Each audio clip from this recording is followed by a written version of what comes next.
Welcome to our continuing YouTube series on business law. My name is Christopher Neufeld of Neufeld Legal, and in this particular series of YouTube videos, we are discussing aspects of investment fraud because investment fraud continues to be very pernicious in today's day and age. And it's very unfortunate people succumb and get caught up in investment fraud and securities and stock schemes that are out there. And it's been going on since stocks and investment opportunities came about. And unfortunately, when I started off my practice in New York City, I saw way too much of this from both sides of the aisle. People being hurt and continuing to be hurt, and also the disgusting players who are attempting to pull off these schemes and try to perpetuate their own momentary financial gain at the expense of hardworking men and women. So let's go into some of the thoughts on signs of investment fraud and stock fraud and how you might be able to identify some of these signs. First of all, if you receive an unexpected or unsolicited phone call, email, letter, or personal visit by somebody offering you a great investment opportunity, be skeptical, be cautious, consider it appropriately. Bring in proper experts to assess this before you move forward. Someone comes forward to you and promises a high return in a very short period of time, talking to you about significant numbers. Again, do not automatically trust people. Be skeptical. Engage professionals. Look into it before you go forward. They offer you low risk, possibly no risk, even offer you guarantees on your money, assurances that you're going to make money. What are they talking about? How are they promising to achieve high returns? These are investments. They are risky investments. Investments connotate risk. You're making, otherwise, all the investment money would be in those areas. Your investment account is going to be held by somebody who's not necessarily regulated. You want to make sure that the person is professional. There's a regulatory body. It proceeds through appropriate channels. It has appropriate controls. The person has to give you the means with which to verify, and you have to verify. And you should not limit your verification to your own work unless you have expert knowledge of this. You need to engage professionals who know how to look into stuff, know how to discern what is accurate and what is fictitious. Because there's a lot of fictitious stuff out there, a lot of fraudulent stuff out there. And that's what investment fraud is about. Faking people, being very good at the deceit that you pull off. Another thing, trying to move various ones of your assets, commingling them together so they get more exposure. But then you also purportedly get more ability to invest. They're going to leverage your assets to your advantage and thereby control your risk. That's not how you control your risk. That's how you put more stuff at risk. Very dangerous. The salesperson or individual who comes to you and says, you need to do it now. We have to close today. We have to close in the next 5 minutes, the next hour. Why is it so critically important that you're closing it so quickly? There is no real need for closing it quickly. The only people you can do that with is people you trust. And even then you have to have a proper understanding of it. Anybody who's trying to do pressure tactics and close you out quickly because the opportunity is going to pass by is more likely than not to be trusted. They're trying to close you out. It's simply a boiler room tactic that's been played over and over again. These opportunities, especially with these smaller companies, are not disappearing that quickly if they are legitimate. they take time to get to the point where they have sufficient capitalization to move forward. They don't come and search you out at the last minute. They come search you out in the process of searching out for people. So be careful with that stuff. Be careful.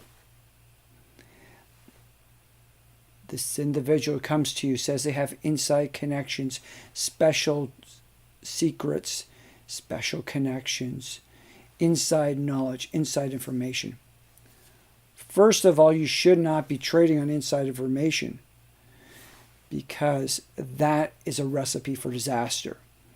But on top of that, when they are talking about inside information and that the like, it's really just a hook to pull you in, to continue the deception, to take out your money, because there's really nothing to it.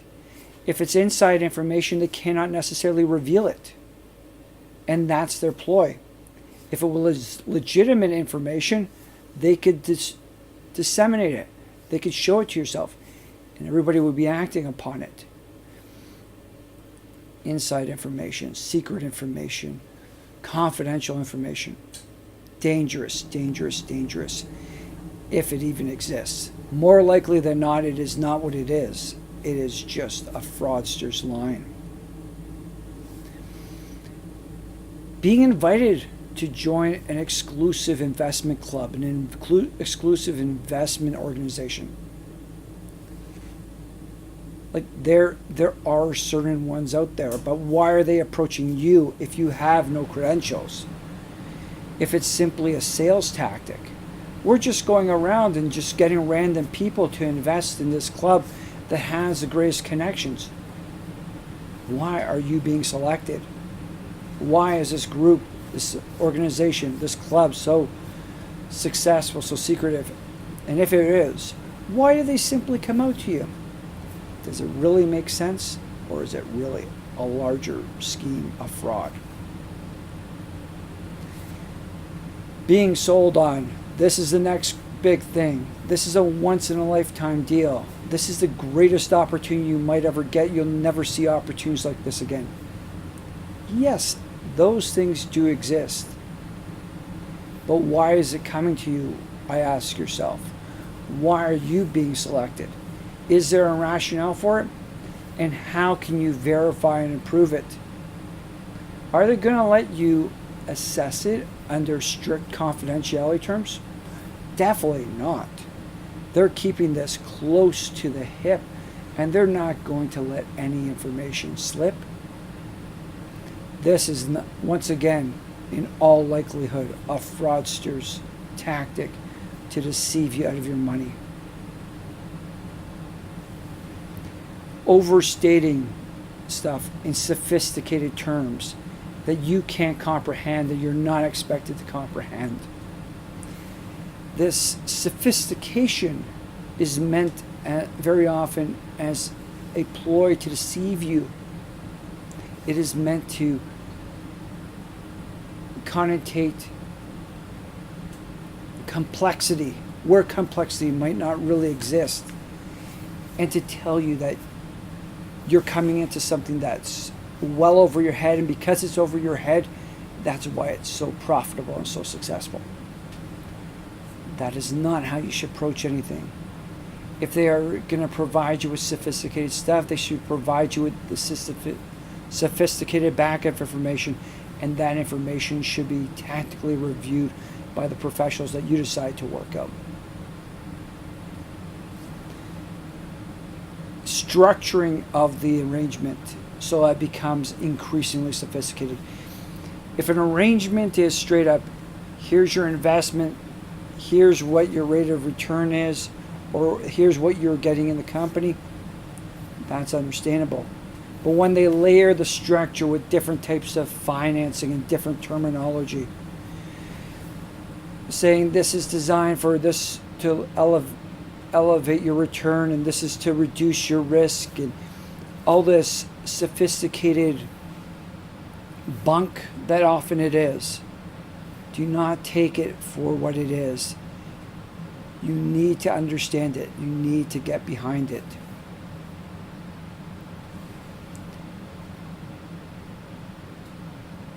Is the investment outside of your country of origin? Is this an overseas investment opportunity? How are you possibly going to be able to track it? How are you possibly going to be able to verify it? How are you going to do due diligence? So much of this stuff, especially when the scams that went on with overseas investments, people were just drawn into it, offered high rates of return, but had no means to verify, no means to follow up. And the costliness of those means is very, very difficult.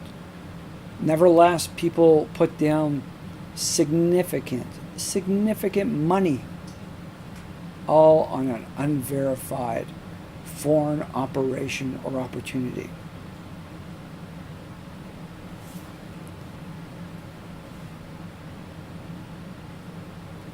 The investment that you're offered up has no paper to it, or real paper.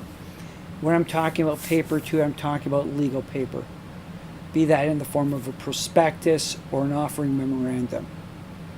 Instead, it's simply here it is, you're offering up this, and you have 1 or 2 pages of information and not a whole package of information as to the particular investment, which shows that there hasn't been appropriate work done in this, appropriate means to verify and review. Now, simply because you have a whole stack of paper, that also demands that you have that reviewed and verified, because the internet is so easily capable of providing prospectuses and offering memorandum that can be improperly manipulated and created. Nevertheless, they typically have to have the core parties listed in them, and those parties cannot so easily be swayed to engage in the impropriety of certain types of investment fraud.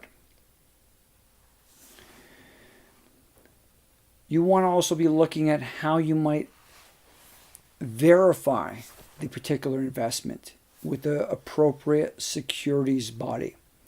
Securities bodies are out there to protect the public from this kind of investment fraud. Look into it, assess it, look at their signs of investment fraud, consider them, and treat them accordingly. The government has created systems in place, supported by the major corporate companies that do seek investments, so that people who are investing are only investing in regulated and appropriate investments. Take advantage of it. Don't be swayed by other means to go elsewhere. Similarly, look at the registrations of the individuals who are attempting to sell you these investments.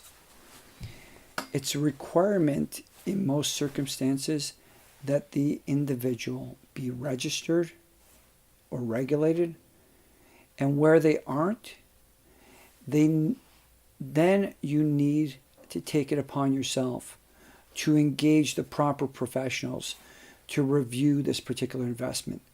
The fact of the matter is, the return is possibly going to be quite significant. Yes, there are investments with significant returns, but significant returns normally mean significant risk. What you have to be doing is cutting back on the amount of risk and exposure to yourself in the sense of investment fraud. We're not telling you not to go with investments that are not fraudulent, but highly risky, small opportunities where it can be properly verified and reviewed, and you can be advised as to the risk you're undertaking. And you accept that risk, as well as falling within parameters allowable by the regulatory bodies of your jurisdiction, such that you can move forward and they move forward appropriately with yourself. And then you make those investments and you advance your own interests knowing full well that you're taking on risk, but you're taking on the right risk. Because there's good risk and there's bad risk in investments. Bad risk is fraudulent, where there really is nothing being offered, or what is being offered is a sham. On the flip side, there is good risk. It is the risk of opportunity, where there is a legitimate investment opportunity. Yes, the opportunity might not succeed, but it's not for want of trying. The investment is legitimate. It has the right people around it. They're pursuing a course of corporate operations that is legitimate and acceptable. That is what you need to be looking for. And that is why you have to distinguish appropriate risky investments from investment fraud. And to achieve this, you need the right professionals. This can include legal counsel, such as ourselves, who undertake and understand this work of assisting individuals invest in what we would consider risky investments, but it's a potential high yield investments, as opposed to investments that are fraudulent and are exceedingly likely, if not assured, of destroying your financial investment. I hope you have found this particular YouTube video informative and you make smart and intelligent investment decisions moving forward. As always, we strongly recommend that you engage knowledgeable and experienced professionals when making any investment, especially when there's a higher degree of risk involved. At the same time, we are open to working with yourself, whether it's in the review phase or dealing with potential investment issues that may have come about from a legal standpoint. Thank you.